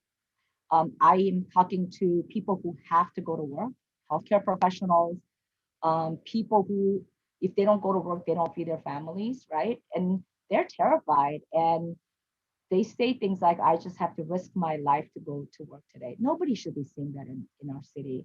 And it is so not, it is so antithetical to, you know, the spirit of New York. New Yorkers are really generous and kind. And for some reason, I think we ourselves are feeling, all of us are feeling vulnerable. And so it's translating in a way that people aren't helping each other. And I was talking to somebody the other day about, like, I was explaining to my staff about Kitty Genovese, right? Remember that story in Queens? That's, you know, really started the conversation about what do you do when you hear, you know, she was a young woman who got killed in her doorstep, and all these people heard what was happening, and nobody called the police because they assumed somebody else was going to do it, right? The responsibility, you know, is yours if you're witnessing something. You know, we keep each other safe, right? We need to create that community. And so at every level, I work with elected officials closely, but I also want to work with communities, not just Asian community, but I want to work with my fellow New Yorkers to be able to say, you know, next time this happens to somebody else, we're going to have a solution on how to stop this, right? And nip it in the bud so it never, no other community has to go through what we're going through right now. Joanne, thank you so much. If there are no other questions, I want to move on to the next set of speakers, but I just want to make one summary point, Joanne. You mentioned about mental health. And it's such a significant part of what actually applies to New York City in a remarkable way, because we have homelessness and we have mental health issues. So when we talk about street safety and public safety, those two items need to be thrown into the sort of mix, because people don't quite recognize that, you know, a lot of hate crimes are sort of because of the bias, but some of them are also sort of because of the sort of lack of resources for the communities in general. And the other point that you made, which I thought was a remarkable point, is that a lot of healthcare workers are from the Asian communities. And if their safety is compromised, that compromises everybody's health as well. So it's a kind of, you know, everyone is in the same boat. And that recognition is something that really needs to dawn upon people, so that this can actually be, if not for other reasons, at least for your own selfish reasons, you begin to stop doing something that is not correct. Thank you so much. So with that, I'm going to actually hand over the floor to Flora and Darryl from New York City Human Rights Commission. Hi, good evening, everyone. Can you hear me okay?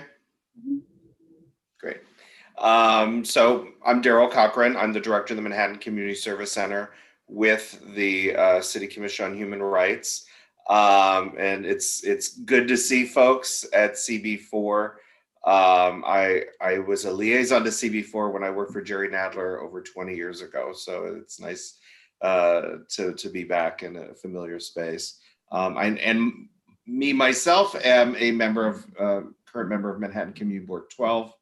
I know Flora is a former member of Community Board 3. So we're definitely very familiar with your work, and we appreciate what you're doing tonight. You know, I just want to give you a brief overview of the commission and what we do. If you're not familiar with us, we're the city agency that enforces the non-discrimination laws throughout the 5 boroughs.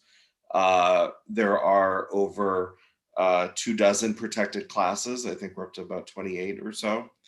And we operate in 5 main areas. That is, employment and housing are probably the 2 best known areas and largest areas. And then we also have what's known as bias-based profiling by law enforcement. That's simply to say, if NYPD were to discriminate against somebody. And then we also have public accommodation. So that is, you know, if any sort of business or restaurant, hotel, taxi cab, which I know you have plenty of all of those in your neck of the woods there. You know, someone could file a complaint. And last but not least, we have an area that I know is really the topic tonight, and that's discriminatory harassment. We know there are First Amendment rights in this country. People have the right to say what they want to say, usually. But in order to file a complaint with our agency, there needs to be some sort of threat of force or actual force against someone. So often if that is happening, we're probably not the first agency you'll call. You'll probably want to reach out to law enforcement if you find yourself in danger. But you know, if you're in danger and that is somehow tinged with discrimination against one of the protected classes, as it relates to, you know, Asian Pacific Islander Americans, that's would fall under the category could fall under a few categories: race, color, immigration status. So those are some of the protected classes. So and we do know, you know, unfortunately, since the onset of the COVID pandemic, there has been an incredible uptick in the number of incidents against Asian Americans, and Flora will talk more about that. I know there was one not too long ago that you all I know are familiar with, where there was a Filipino woman who was attacked in front of a building on West 46th Street or 43rd Street, and then the doorman of the building, residential building, in front of that incident closed the door on her, where they could have really helped her.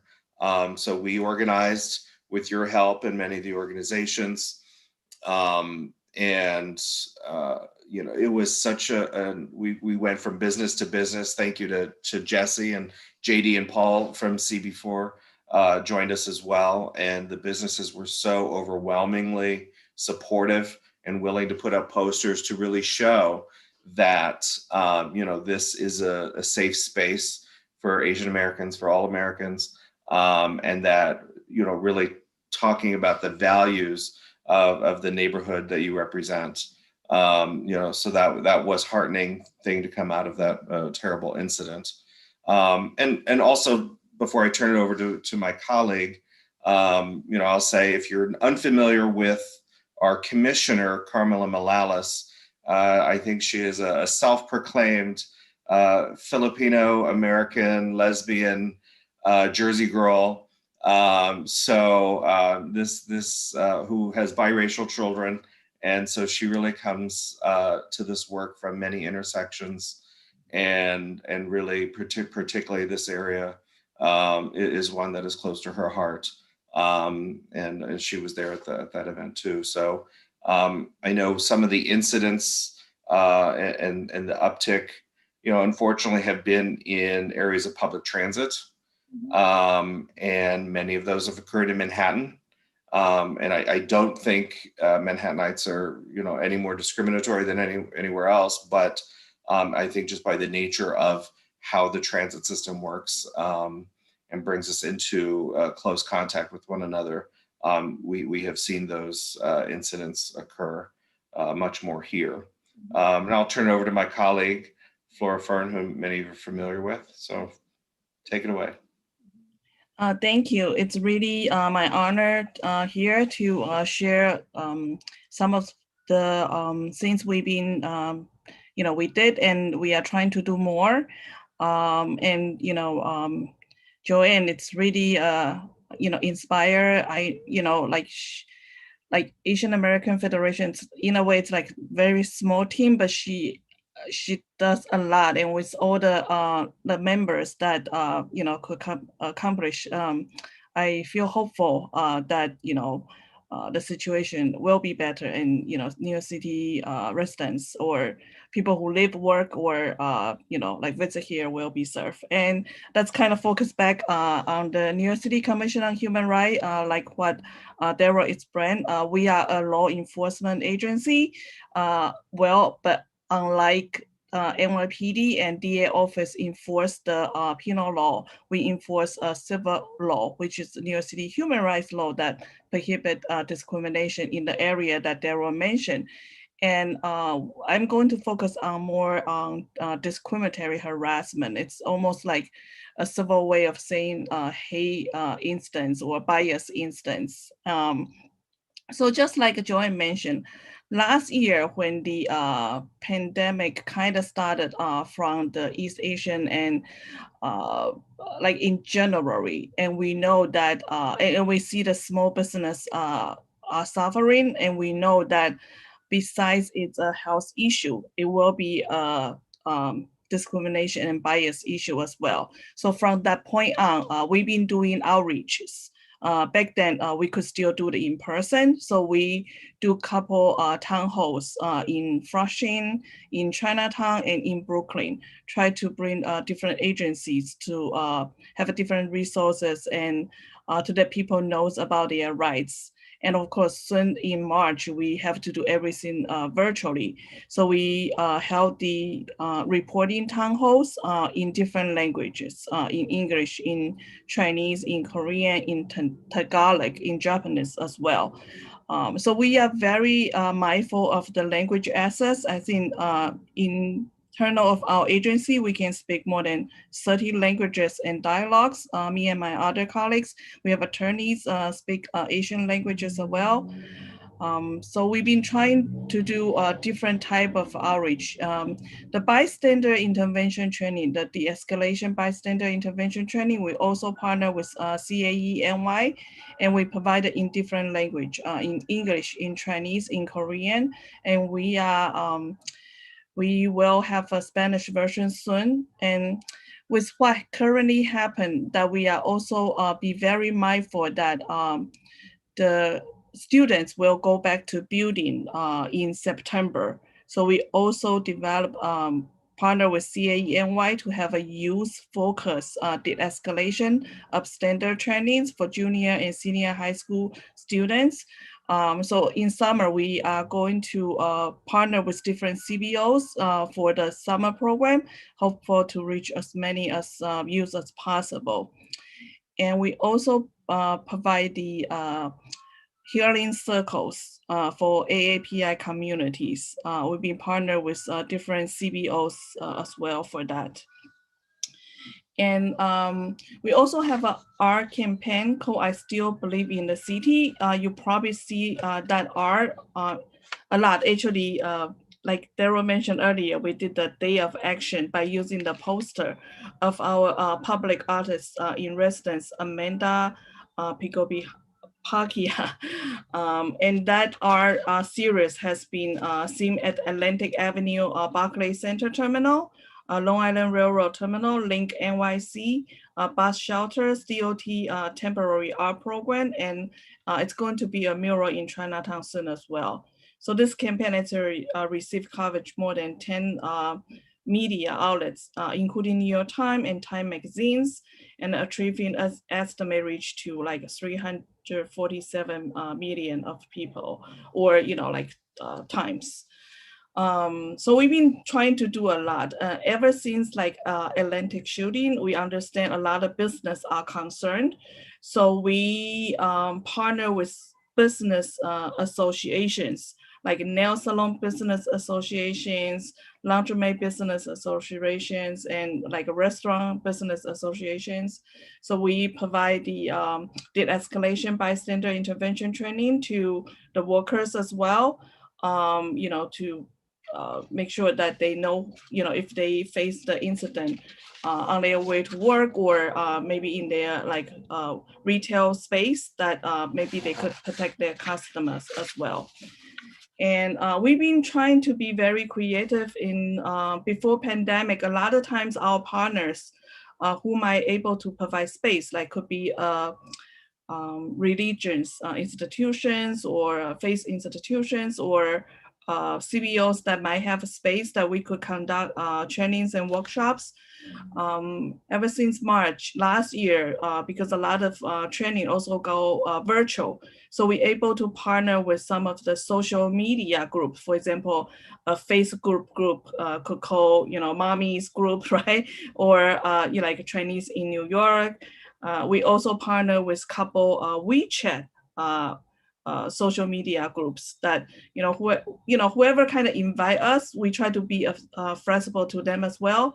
A lot of times we also work in the evening. For example, for the nail salon, training. It's like 9 p.m. on Monday evening, because they say that's the best time for them, like, no more customer, they probably arrive home already. So we try to be flexible according to the participants' time. So it could be in the evening, it could be in the weekends.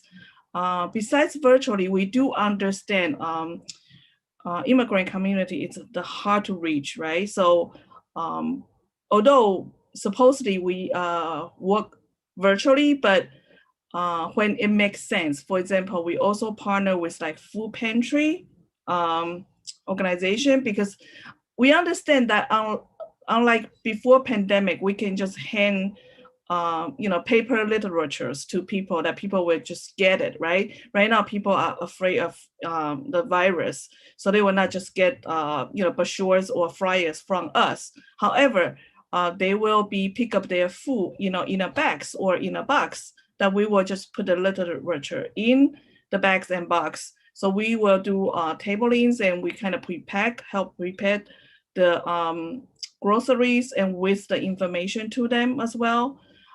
So day of action, it's also not virtual work. We are doing it in person to engage small business to help us to post those posters at their window. So we try to be in our community and educate about their rights as much as possible in any creative way that people suggest to us. That's more like our community relationship part. For our law enforcement bureaus, they formed a COVID response team in early April last year. Ever since we are in the post status that we got a lot of inquiries, all type of discrimination in the jurisdiction, like housing, employment, public accommodations, discriminatory harassments. So we have a rapid response team, and ever since that, we also collect the data from February 1st to the end of last year. So we have total 625 COVID-19 related bias incidents, and anti-Asian related incident was 205. So compared to the number in 2019, which was only 30, so that's about 7 times more.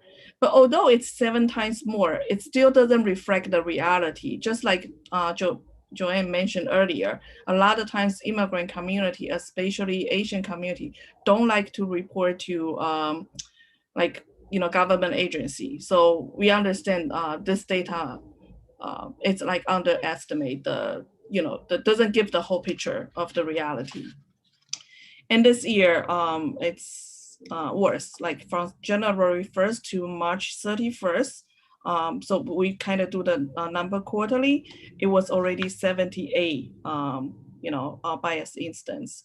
But all these numbers are not only for discriminatory harassment. Because of our jurisdictions, we also see the bias and discriminations in employments, in housing, and in public accommodations as well. So some example of those will be, for example, for the housing, last year while New York City, New York State were under post, the landlord discriminate essential workers to go back to their housing, say that, because only essential workers go out, right? And might bring the virus in the housing. So they harass them, they harass essential workers. So that would consider type of housing discriminations. And also due to the pandemic, a lot of especially seniors or sometimes people who live alone feel lonely, that might need emotional support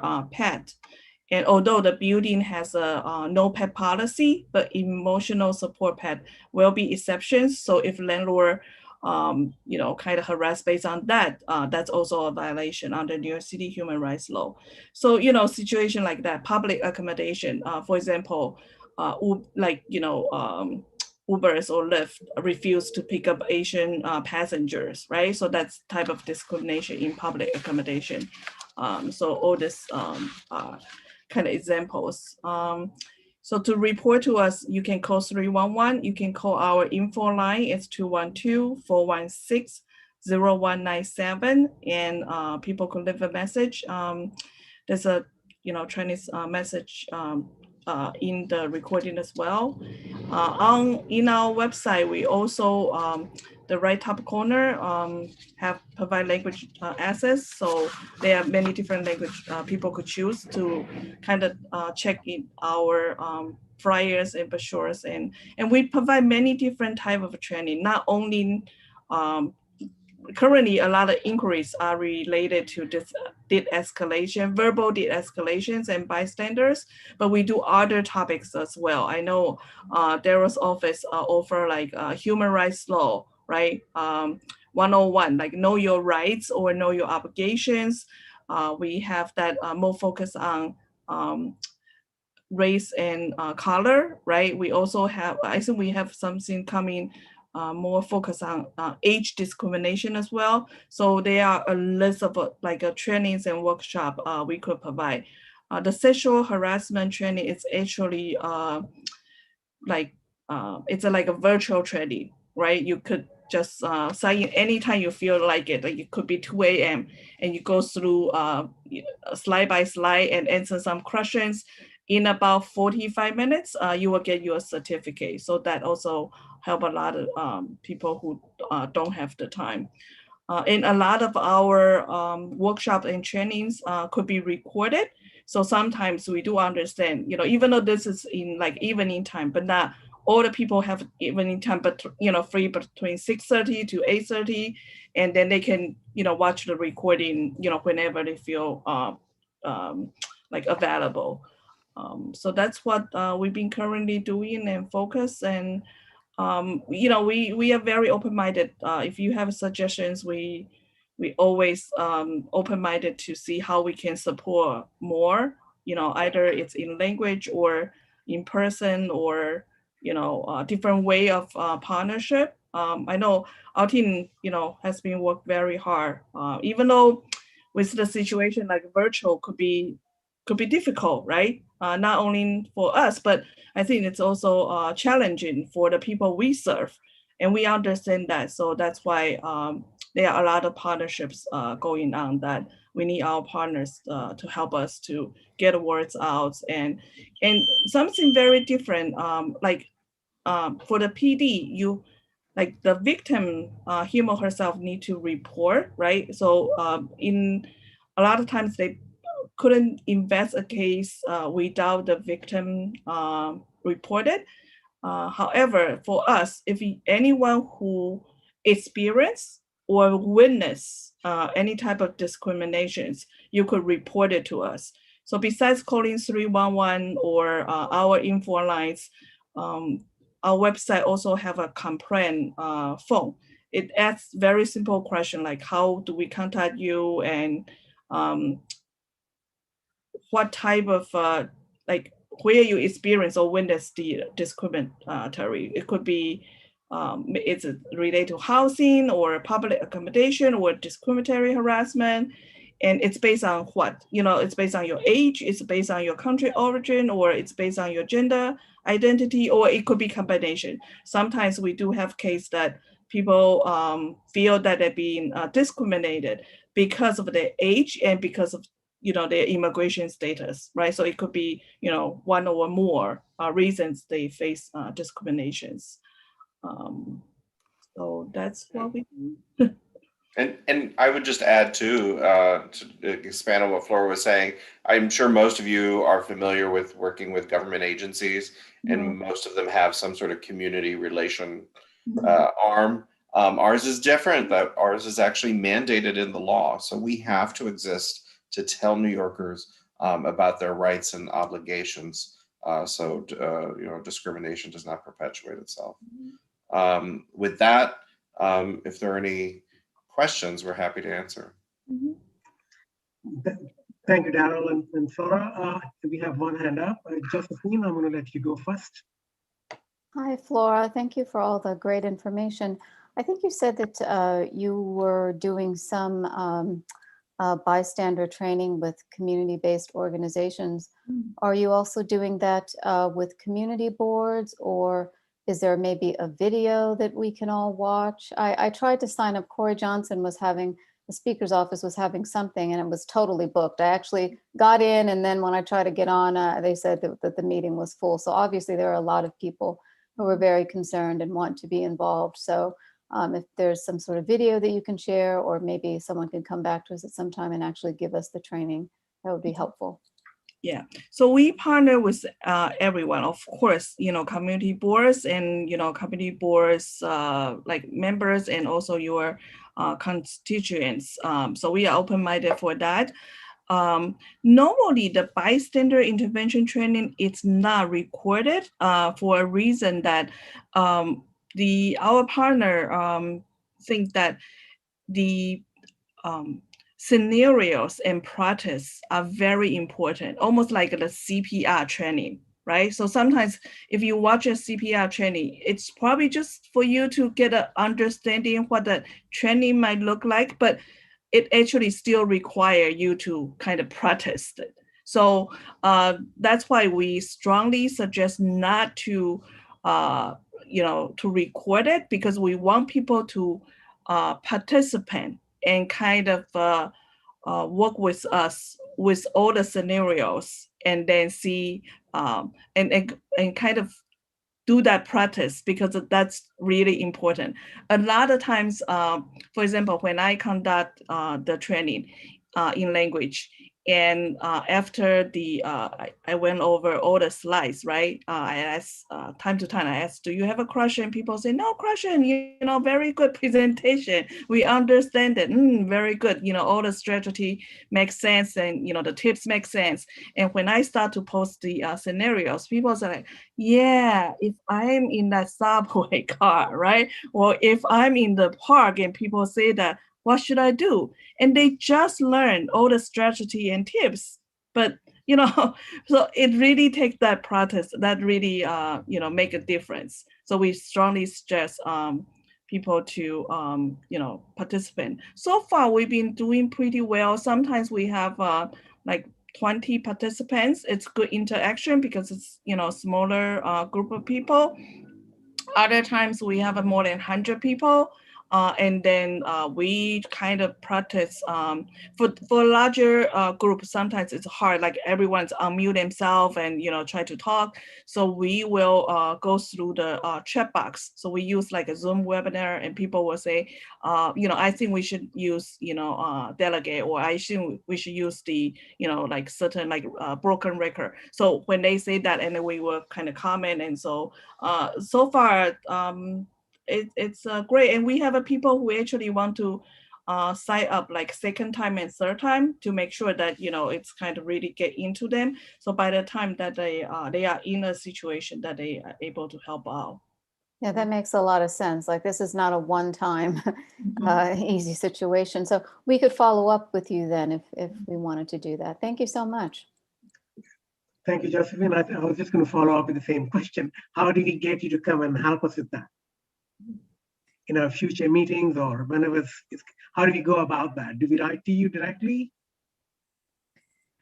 Yeah, you could email either of us. I mean, we do have a director of curriculum and training who kind of organizes a lot of that, but yeah, either one of us is fine. Okay. We usually meet on the third Tuesdays of every month. So if you guys are available, or if you can make something happen on June, third Tuesday in June, that'll be perfect. We'll send you an email. We'll follow up. And Joanne said that she would be able to provide some as well. So yeah, we'll be able to coordinate something. This is awesome. Thank you. Thank you so much. And the other resources which you have on your website, if there's anything that you want to share directly with CB4, you can actually share with our members of the community. Feel free to email them directly to Jesse. And I don't know if you have Katie and my emails, but it will reach us to Jesse. Yeah, I definitely will. I know I put one of the links in response to someone's question, so it's in there on our discriminatory harassment brochure. But I can send them all the links to Jesse, and he can get those to you. Right, because we also have a resource page, and we're trying to sort of put together stuff that actually particular sort of focus that resides on the website, so it's available to folks. And then part of what this task force is also requesting CB4 to do is some of that information that is not available digitally to other folks should be printed and sent out to the community centers and the senior centers and schools, etc. And we are itching to get our physical brochures out to folks again, and do lit drops wherever we can. Yeah. Thank you both so much. Any other questions? Hector. Hi, thank you for a very thorough presentation there. I represent a large population in NYCHA, two neighborhoods actually, LA, Chelsea, and Fulton here in Chelsea. And we have a pretty decent Asian community here. And one of our biggest obstacles, obviously, is when we have our tenants association meetings or any kind of meeting or any kind of information sessions, there's little to no attendance because basically there's lack of communication. There's a big language barrier. How would you suggest we might be able to improve that, or is there any I don't know, services that are available that might help us with that situation? Whereas literature as well as while we're doing presentations. Do you have any recommendations? Yeah. I mean, most of our literature is in, I want to say 9 or 10 languages. We also have a number of the workshops that we do, and I'll send the workshop link to Jesse as well. Many of them can be done in other languages, Spanish most definitely, and as well as Mandarin. And I think one of the toughest workshops I ever gave was, I think, at Chelsea Elliott in the cafeteria there. And going at lunchtime was I was second fiddle to what was on the menu that day. It was, but everyone was real nice. So yeah. Thank you so much. So do you have ongoing relationship with NYCHA folks?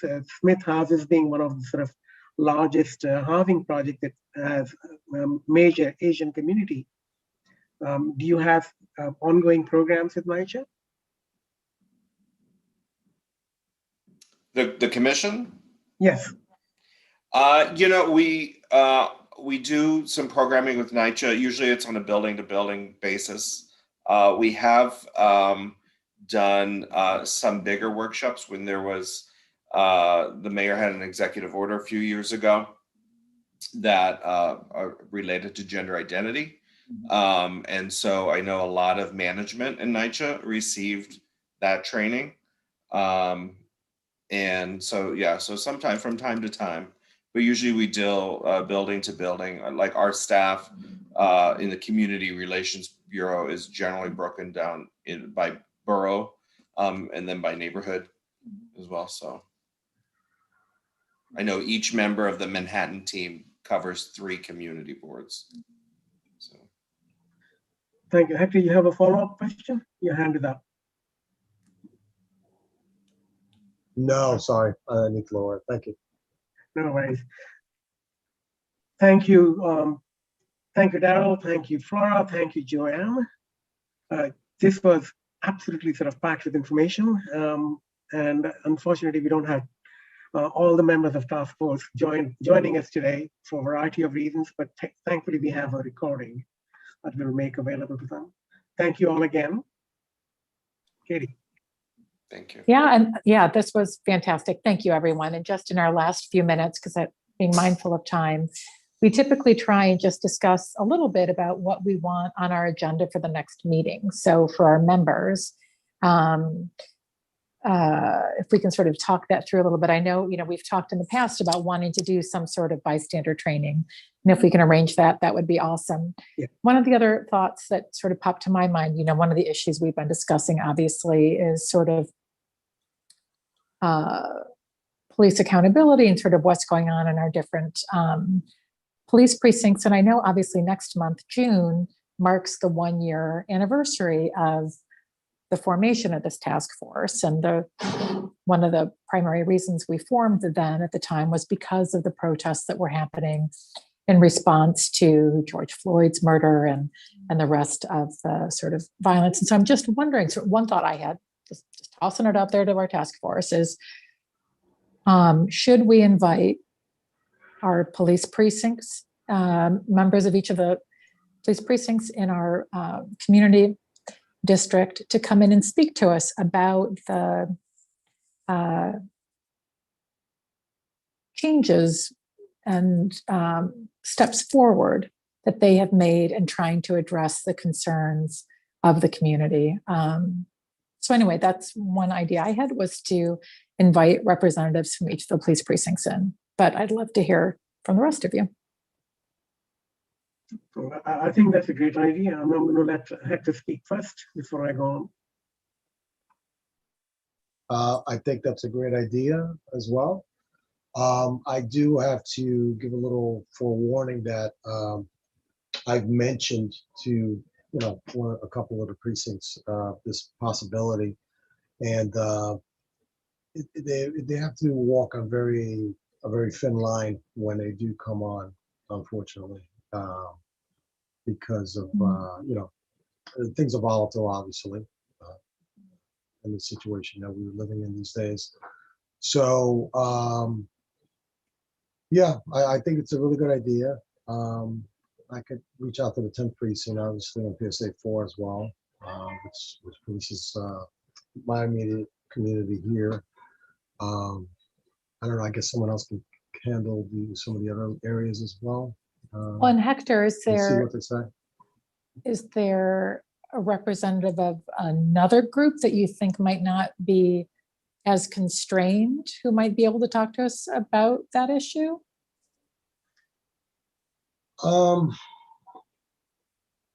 It's a tough call because unfortunately, they have to be very careful with what they say, especially and it's not that they're not being forthcoming. It's just the legalese involved and the repercussions of ongoing changes. I mean, I could reach out to one or two individuals that did some presentations not too long ago. Let me work on it for you guys, and I'll see if I can come up with somebody.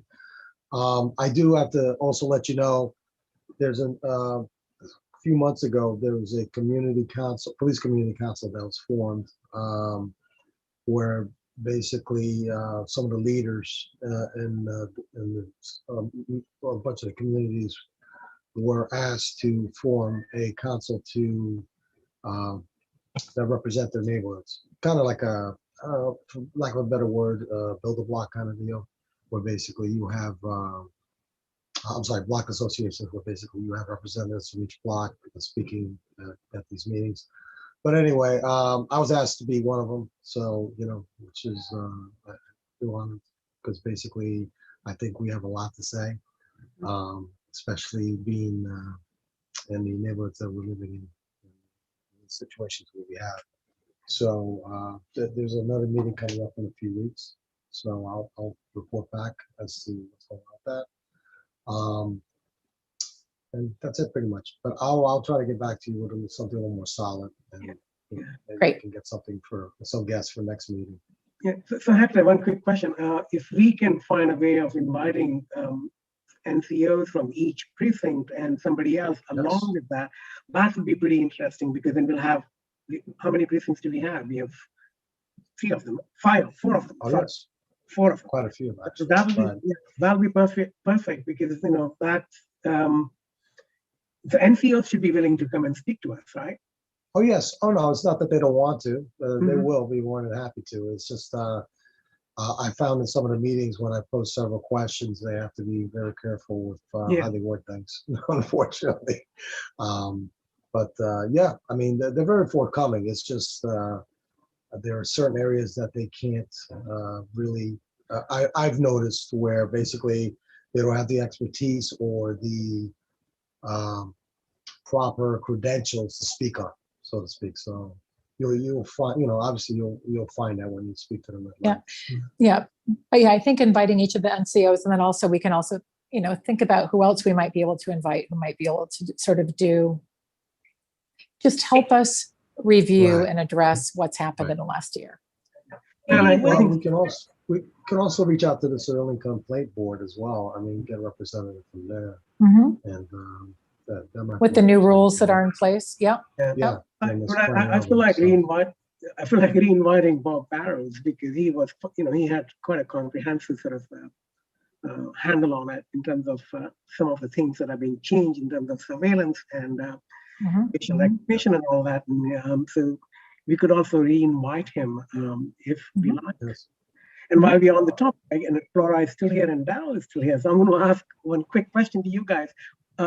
In terms of these partnerships and relationships with other city agencies, what kind of partnerships do you have with NYPD?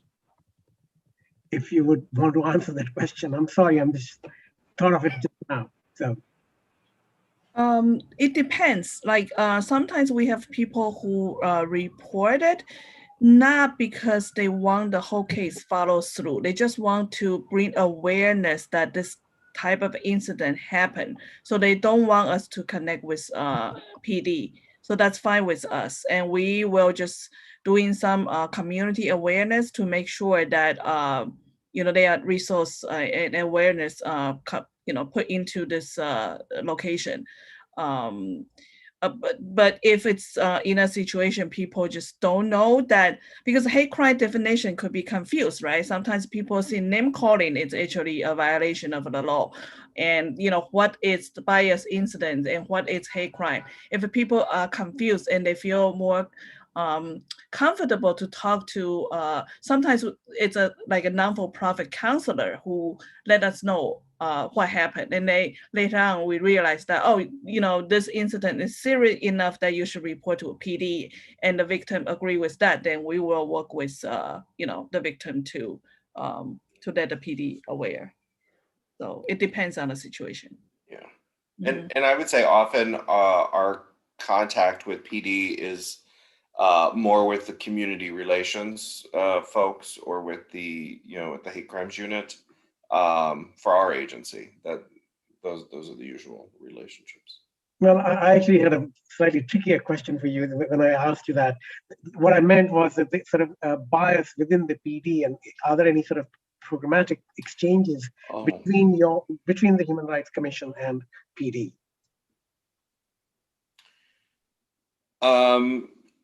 Yeah, I mean, I wear two hats within the agency. The other hat I wear is the lead advisor to LGBTQI communities. I know we've worked with them in the past, the officers that run the trainings at the academy. So we've provided input to them. I've seen the training, and I think there's, at least at the time, there were, like 5 or 6 officers involved, and all of them were of LGBTQ experience themselves. I know they're getting that. I don't know about the other trainings they received, to be honest. But. Fair enough. Thank you. Didn't mean to put you on the spot, but I think that was sort of important for us. So I think, Katie, what you suggested makes sense for one of the sort of agenda items, and I think maybe we could sort of look at the next meeting as the 1-year completion of the word anniversary doesn't make tremendous sense to me, but we are 1 year old as a task force now, so we should find a way of bringing back that conversation to some extent. Yeah, exactly. Yep. And frankly, we probably should also review sort of the list that was approved by the full board last July of our task force sort of, tasks. Yes. And to review it so that then we can think about, next steps going forward. Yes, and that actually came up. Katie, you're right. Yeah, glad you mentioned that, because that came up in one of the emails that I believe Dale had sent, that he wanted to see. Can we just go through and recap what we have managed to sort of cover and what still needs to be covered? Great. Lovely. And then again, members, if there's anything else you want us to address on the agenda next month, just pop us an email or something. Okay. Sounds good. Great. Thank you. Marvelous. Thank you so much. Thanks All right. again. Everyone. Thanks, everybody. Be well. Okay. Good night. Bye. Bye-bye. Thank you. Thanks, Hector. Good seeing you. Thank you. Good seeing you. You as you well. and I Have a good you night, and I everybody. you and I need to connect sometime off the screen. We should Sure. talk about we should talk about night stuff. I pretend not to know much about it, but I know too much, and that's my problem. You and me both, brother. Believe me, I put on a good front. Well, yeah, definitely, we'll make something up. We'll do something soon. Sounds good. Sounds good. I think we should All right. we should definitely connect. Sure. Okay.